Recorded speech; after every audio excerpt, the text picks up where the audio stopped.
Déclaration des églises membres de la Fédération libre des assemblées et ministères évangéliques du Gabon, en abrégé FLAM.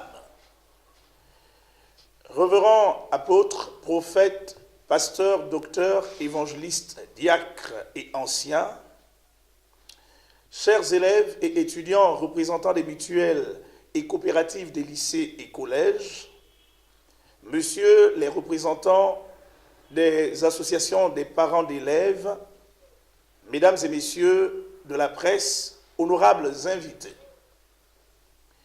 Depuis l'annonce par le gouvernement de nouveaux critères d'attribution des bourses d'études, la société gabonaise tout entière, souvent peu réactive, est traversée par des attitudes qui pourraient paraître surprenantes et inattendues à première vue. Mais le sont-elles vraiment ?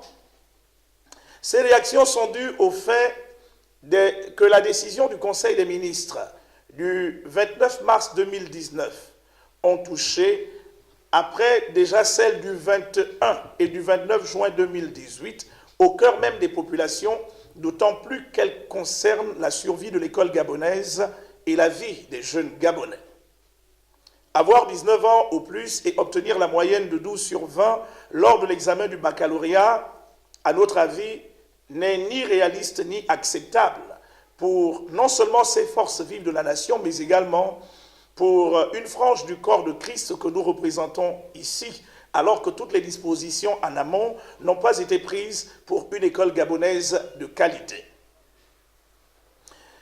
Les confédérations syndicales d'administration publique se sont levées dès le lendemain contre cette décision de manière prompte et vigoureuse.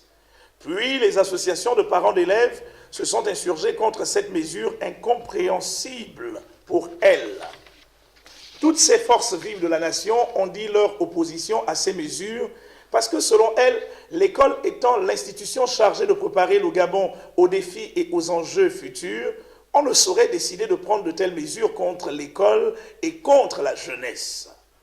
Depuis le début de cette semaine, par exemple, je parlerai particulièrement des journées de lundi et du mardi, avant que le gouvernement n'ait pris la décision d'interdire de la fermeture provisoire des établissements. Les principaux concernés eux-mêmes, c'est-à-dire les élèves des lycées et collèges, ont décidé de s'exprimer par rapport à cette décision du gouvernement. Ces élèves ont en effet pris d'assaut les rues de plusieurs villes de notre pays, que ce soit à Libreville comme à l'intérieur du pays. Ils ont initié des marches de protestation pour exprimer leur refus de voir s'appliquer ces mesures, provoquant ainsi un climat social chaotique, parce que l'ensemble du corps social gabonais a le sentiment d'être le seul à devoir serrer la ceinture face à la situation économico-financière du Gabon. Ainsi donc, après les organisations syndicales du secteur éducation, après les associations de parents d'élèves, nous assistons à un mouvement de refus qui s'amplifie jour après jour à Libreville et à l'intérieur du pays. Comme on le sait, après les chiffres donnés par le ministre d'État, ministre en charge de l'enseignement supérieur, dans une interview accordée à l'Union, au quotidien L'Union, le lundi 8 avril 2019, sur les 65 641 candidats au baccalauréat en juin 2018, 37 000 d'entre eux ont obtenu le bac et seuls 798 ont reçu la mention assez bien, c'est-à-dire 12 sur 20 et 28 ont obtenu la mention bien, c'est-à-dire 14 sur 20, soit un total de 826 élèves avec mention.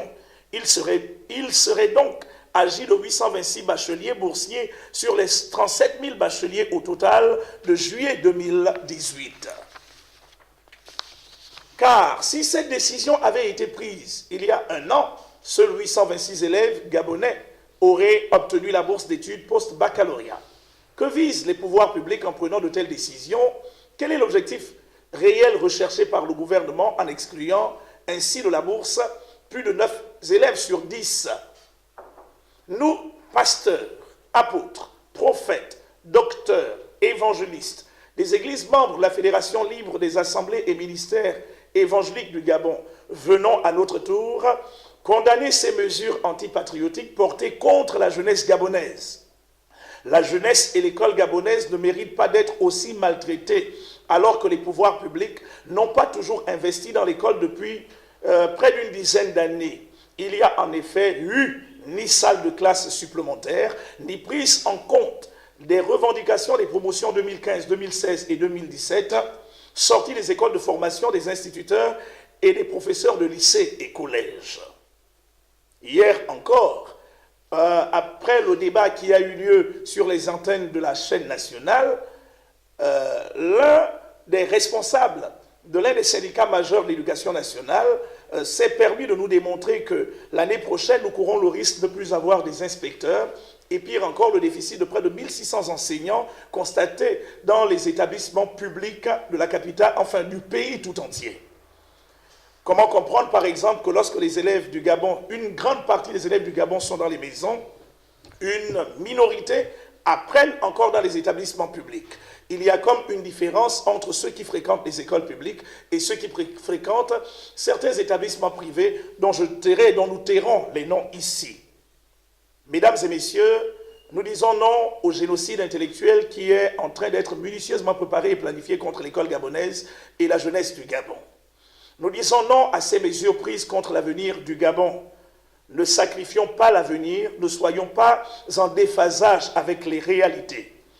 Eu égard à ce qui précède et pour éviter que s'ouvre une ère d'instabilité dans tout le pays, nous, apôtres, prophètes, docteurs, pasteurs, évangélistes, anciennes, membres de la Fédération libre des assemblées et ministères évangéliques du Gabon, appelons le gouvernement de la République, premièrement, à retirer, dans un souci d'apaisement, son projet de décret relatif aux nouvelles modalités d'attribution des bourses d'études post-baccalauréat.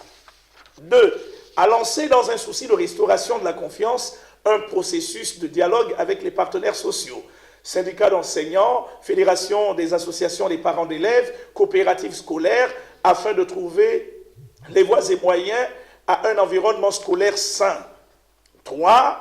À lancer, dans un souci de préservation des acquis de l'école gabonaise, la construction d'universités de Port-Gentil, les universités promises de Port-Gentil, d'Oyem, de Mouila, ainsi que celle de la résidence Oyo, qui avait été offerte à la jeunesse gabonaise par l'un des héritiers de Feu Omar Bongo Ondimba, à la personne de son Excellence Ali Bongo Ondimba. 4.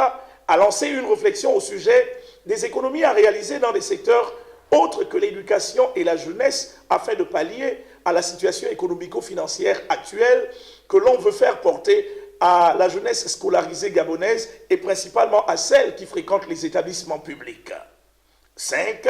À supprimer dans les meilleurs délais des institutions qui, à notre avis, apparemment n'ont aucune visibilité sur le terrain et malheureusement ne contribuent peut-être pas toujours réellement à l'essor de la nation et même quelquefois à faire asseoir la démocratie tant espérée par les populations gabonaises. 6. À réduire de manière substantielle, par exemple, les fonds politiques qui sont régulièrement reversés aux institutions et membres du gouvernement. Nous nous attendions, par exemple, après l'élection législative, que le nouveau gouvernement soit complètement réduit. À notre étonnement, nous nous sommes complètement retrouvés désolés de nous rendre compte que malheureusement, c'est toujours la même pléthore.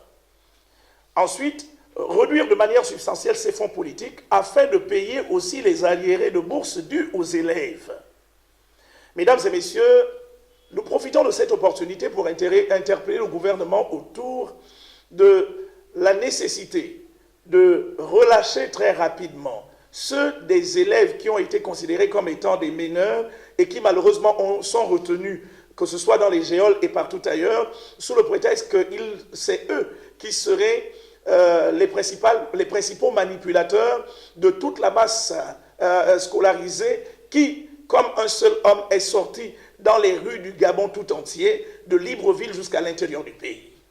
Si le gouvernement parle de manipulation, à d'autres avis, nous ne pensons pas qu'il s'agirait de manipulation, car n'oubliez pas qu'aujourd'hui où nous parlons, près de 3 élèves sur 4 au Gabon détiennent un Android. Aujourd'hui, les nouvelles technologies de la communication et autres permettent de faire passer un message qui porte essentiellement autour de la revendication des droits qui sont les leurs. Comment ne pas ici dénoncer les bavures policières qui sont allées jusqu'à des situations les plus fâcheuses. Convaincu que cette décision sur l'attribution des bourses d'études n'est pas une bonne solution car elle fragilise davantage un système éducatif en panne depuis plusieurs années, nous en appelons à l'arbitrage, au très haut arbitrage de son Excellence Monsieur le Président de la République, qui a fait de ce septennat le septennat de la jeunesse. Le septennat de la jeunesse et non un septennat contre la jeunesse. Excellence Monsieur le Président de la République, il n'y a que vous pour ramener la paix et la sérénité dans le pays en annulant ces décisions que nous considérons antipatriotiques, complètement impopulaires et davantage iniques, lesquelles contribuent ou encore facilitent la paupérisation des masses prolétaires au détriment, malheureusement, de la minorité bourgeoise qui, elle, est régulièrement scolarisée dans les pays occidentaux et certains, ici à Libreville, dans les établissements dits privés dans lesquels les fils des Akébés, les enfants des Akébés ne peuvent se voir le privilège d'être inscrits. Mesdames et messieurs, tel était le contenu de la communication de la Fédération Libre des Assemblées Ministères évangéliques du Gabon, en abrégé Flamme. Nous vous remercions. Homme de Dieu, bonjour. Alors c'est LVS TV, la chaîne de télévision chrétienne, 100% chrétienne, la voix du sacrificateur. Alors nous sommes bien évidemment à cette conférence de presse qui vient d'avoir lieu.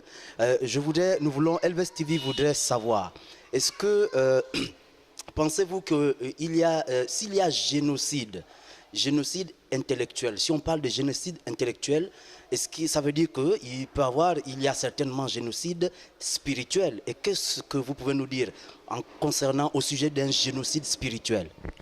Bien, je remercie d'abord l'organe de la voix du sacrificateur qui a su répondre à notre invitation. Effectivement, nous avons parlé d'un génocide dit intellectuel. Et si le génocide intellectuel existe, c'est que le génocide spirituel existe. Le génocide spirituel consiste à embrigader des personnes dans des mentalités de prolétaires, dans des mentalités d'échec, dans des mentalités complètement d'assujettissement. Et nous croyons en fait que les mesures qui sont prises créent dans la mentalité de la jeunesse gabonaise un sentiment d'impossibilité qui ne pourront plus jamais parvenir. Et le fait que dans leur conscience et dans leur mentalité, ils se forgent une pensée d'impossibilité, d'incapacité, c'est-à-dire la pensée même d'une certaine mobilité sociale, nous disons qu'effectivement, ce génocide intellectuel entraîne à un génocide spirituel.